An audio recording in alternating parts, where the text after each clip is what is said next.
ina nan da ke Zara fara ba zan bar ki ba yan mata. Ina nan da ke Fatima dan ba zan bar ki ba, masoyinki ne an fara ki mun maraba, ni mai san ki ne Zara fara ko ba haka ba. Ina nan da ke har abada ba zan bar ki ba yan mata.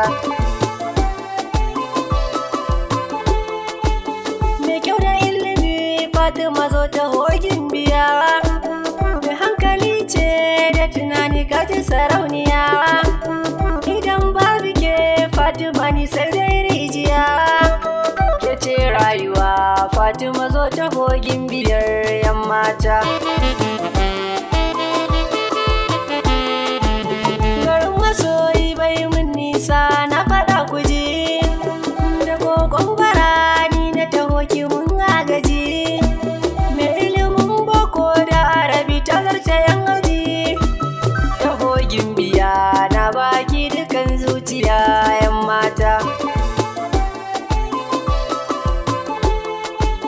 Mai kyau da kwarjini ce Fatima ba ta ce ku ce, wadda cikin kawaye Zara fara na san ta yi fice, duk wanda ya taba min gimbiya zana ɗauice, idan babu ke Fatima kin ga ai babu ni yan mata.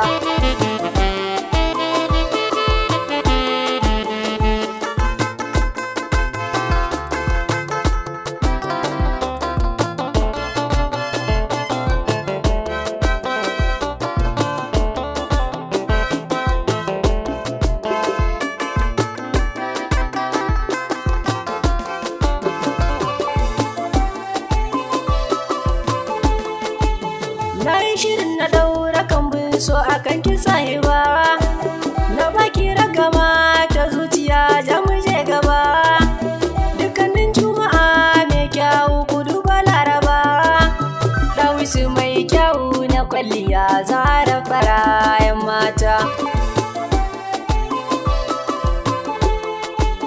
Ni alƙawari Zara fara auren ki ne niya, buri na zuciya da ni da ke mu zamto ɗaya, alƙawarin aure na yi miki kin ji kin biya, ina nan da ke Zara fara ba zan bar ki ba yan mata.